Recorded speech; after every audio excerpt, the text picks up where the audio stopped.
Hai, selamat datang kembali di Nonton Lagi Channel. Bagaimana nih kabar kalian? Semoga baik-baik saja ya. Di episode kali ini kita akan membahas film terbaru dari Pixar, Elio.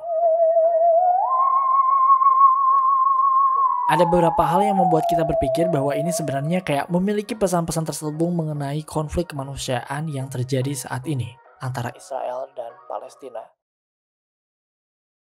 Ya emang kita mengakui bahwa ini hanya cocokologi semata, tapi kalian tahu sendiri kan, Disney ini pihaknya kemana?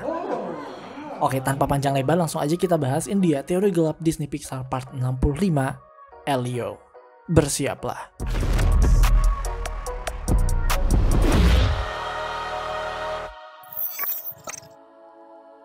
Elio, film terbaru dari Disney Pixar, dianggap sebagai salah satu film yang kurang memberikan profit alias flop.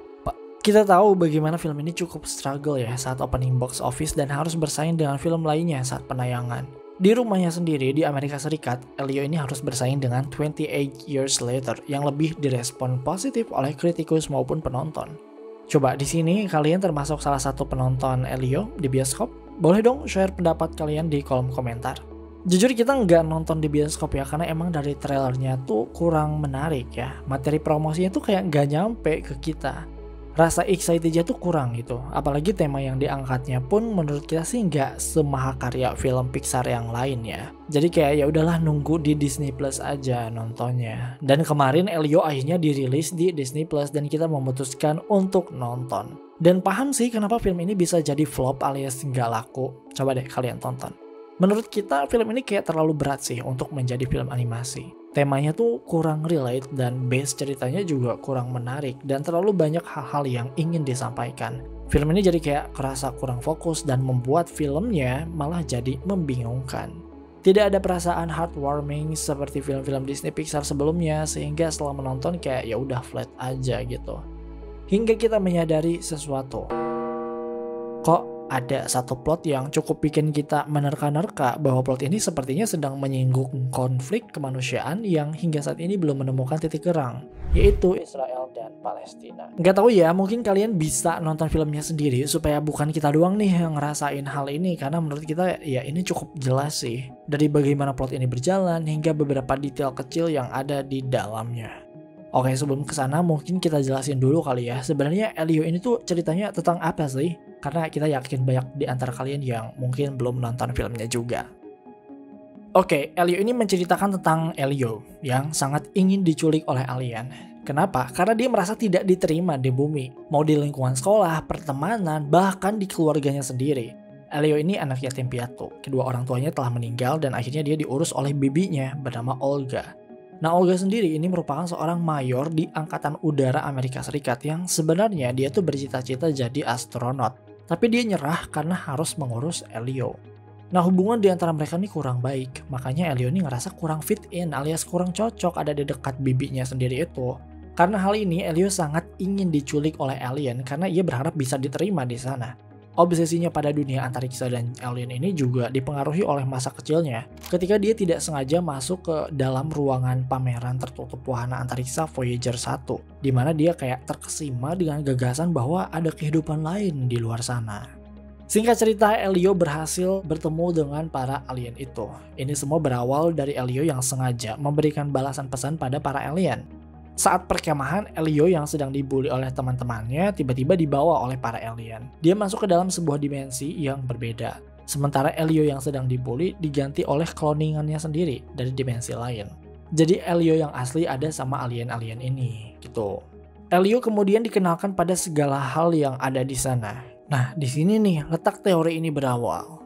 Jadi, Elio ini dibawa ke sebuah tempat bernama Communiverse. Pada dasarnya, Communiverse ini adalah sebuah tempat di mana perwakilan dari setiap dunia atau universe berkumpul. Di sana Elio juga melihat Voyager 1 yang kalau di bumi sudah diterbangkan sejak puluhan tahun yang lalu. Ternyata Voyager 1 ini yang berisi pesan dari manusia dari bumi itu tuh dibawa ke Communiverse ini. Salahnya adalah semua makhluk yang ada di Communiverse mengira bahwa Elio ini adalah pimpinan dari bumi yang menjadi perwakilan di Communiverse ini. Mereka berpikir bahwa Elio ini udah ditunjuk oleh para penduduk bumi untuk menjadi perwakilan di Communiverse.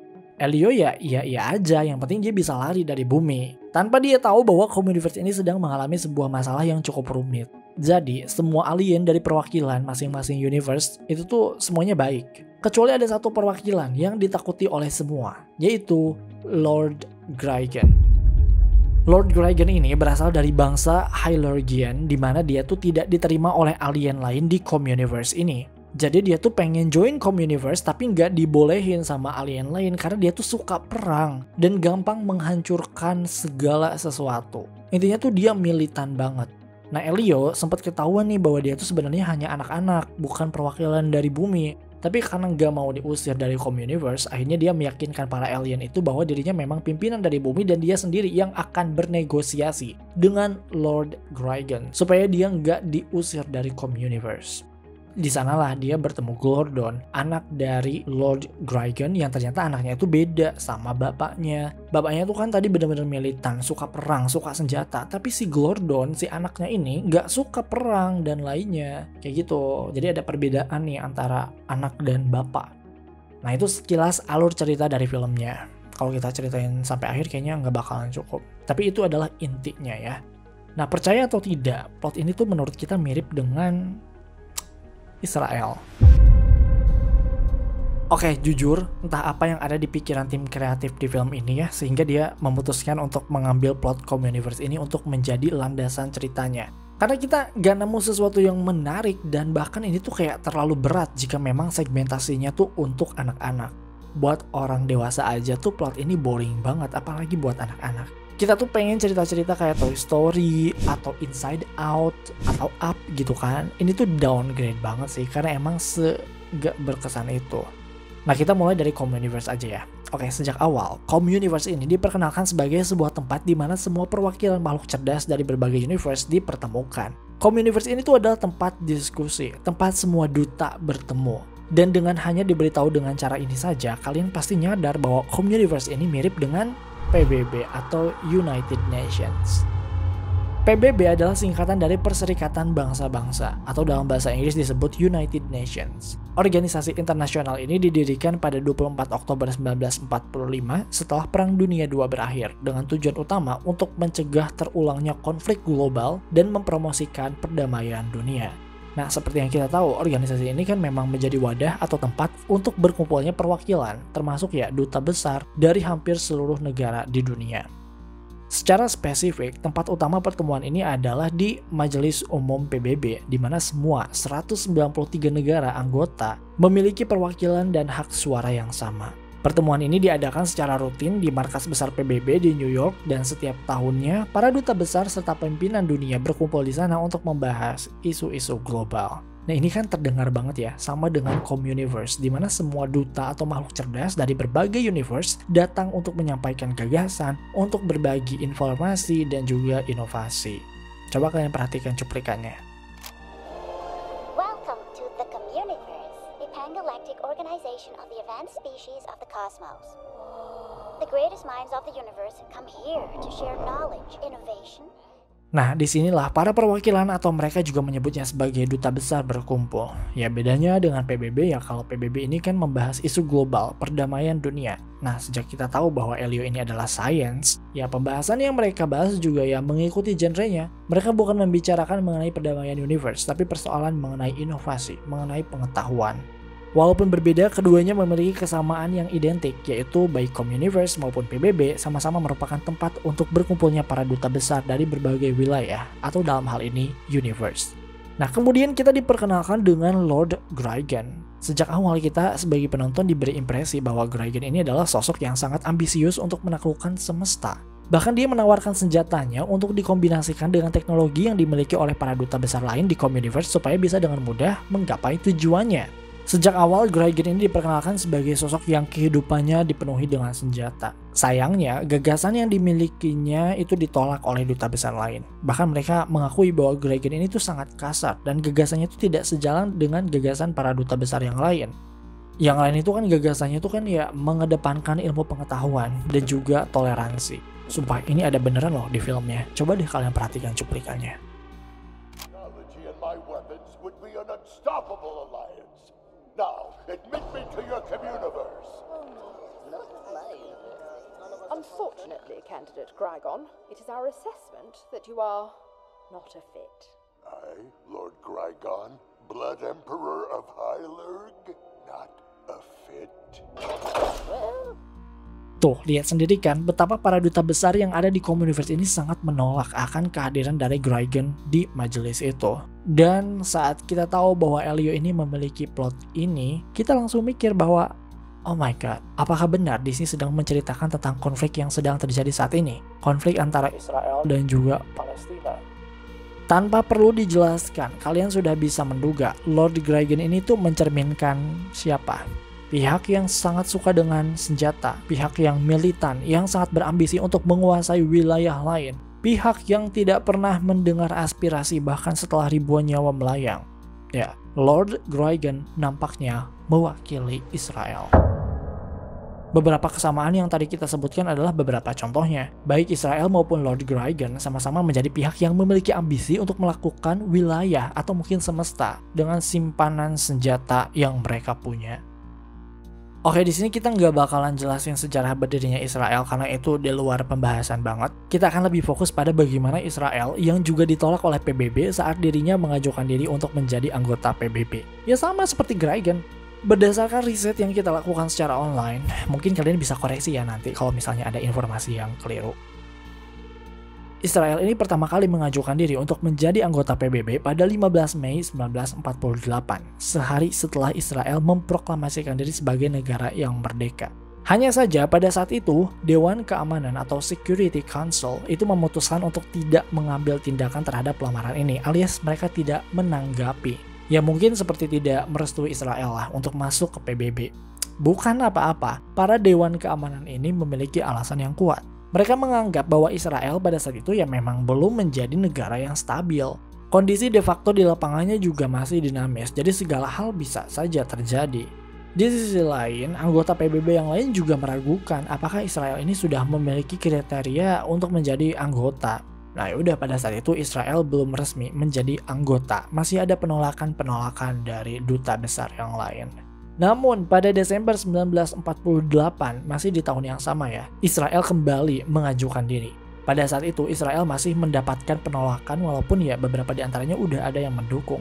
Penolakan ini berkaitan dengan terus berlanjutnya konflik bersenjata di wilayah Palestina dan ketidakpastian bahwa Israel ini mampu mematuhi resolusi PBB yang relevan dan mengedepankan perdamaian termasuk status Yerusalem dan pengungsi Palestina.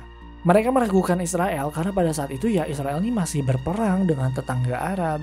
Well, walaupun mendapatkan penolakan dari beberapa negara setelah dilakukan banyak musyawarah dan dilaksanakannya voting, sayangnya Israel akhirnya diterima oleh Majelis Umum PBB pada 11 Mei 1949.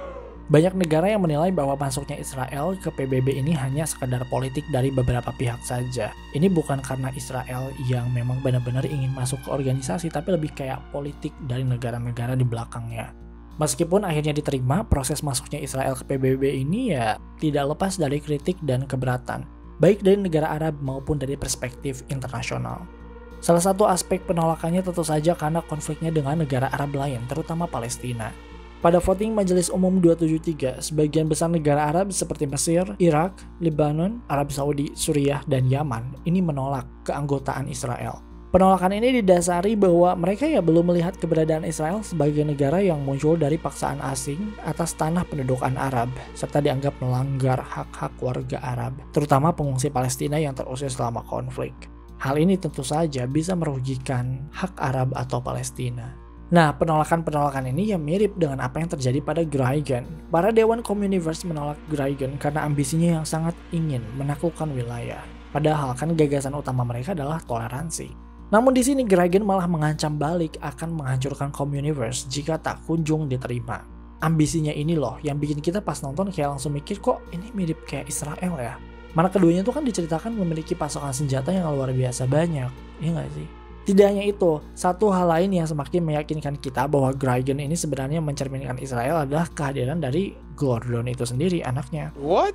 Dalam film ini, Gordon ini kan diceritakan sebagai anak yang tidak memiliki passion seperti ayahnya. Gordon ini kan lebih menyukai hal-hal yang non-militer, seperti ya menikmati waktu atau ya hari-hari layaknya makhluk normal pada umumnya.